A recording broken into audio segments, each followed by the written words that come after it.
moving to the bottom of the South region, you have another Lady Vol who has been in play. Candace Parker takes on 10 seed Kevin Durant. Then the 2 seed Patrick Ewing, 15 seed Jerry Lucas. In his first season, Lucas scored 26 a game, made 64% of his shots. All the more impressive considering D1 as a whole just made 39% this season. That was the matchup. Here were the results as voted on by you, the viewer. Patrick Ewing. In his first 4 years at Georgetown, Ewing led the Hoyas to 3 national title appearances and 1 championship. And then 10-seeded Kevin Durant also advanced. KD won the 2007 Wooden Award as a freshman and was also a consensus first-team All-American. So a much-anticipated matchup between Hoya Destroya and the Slim Reaper.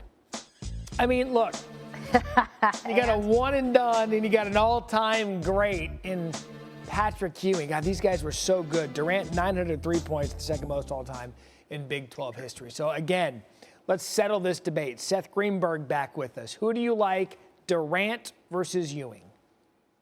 Look, Durant was a scoring machine, but he played 1 year. Yeah, could he get a shot anytime he wanted? Was he a 6'10" jump shooter who could also run the floor? No doubt about it.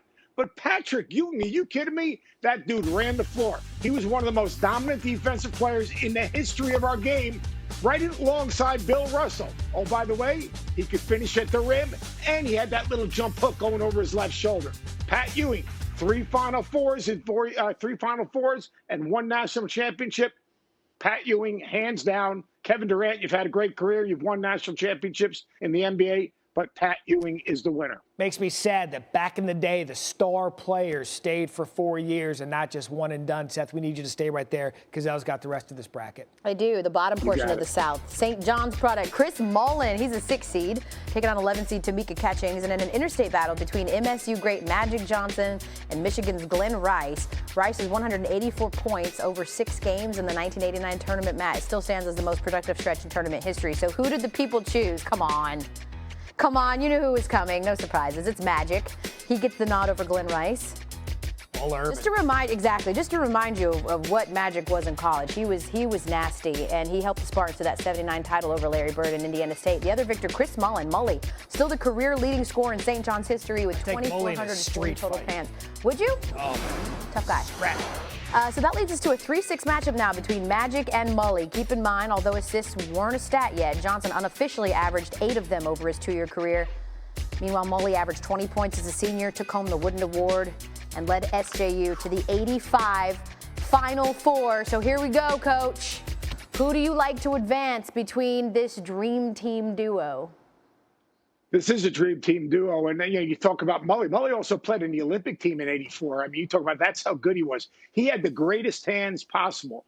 But, and there's always a but, the but is Magic Johnson. He was the first positionless player. Yeah, Mully could get to the rim. Mully could shoot the 3. Mully had incredible hands. Mully was a winning player. He could lift you. But Magic Johnson, first of all, his game in the NCAA tournament against Larry Bird changed the way we looked at college basketball in the NCAA tournament. But the Magic Man, the first ever positionless player. 6'9", point guard, you could post up, could make shots.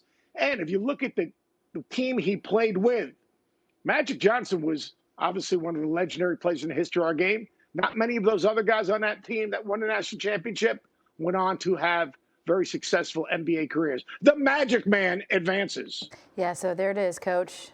Confirming here on national television, you do believe in Magic. Thanks for watching ESPN on YouTube. For live streaming, sports, and premium content, subscribe to ESPN+.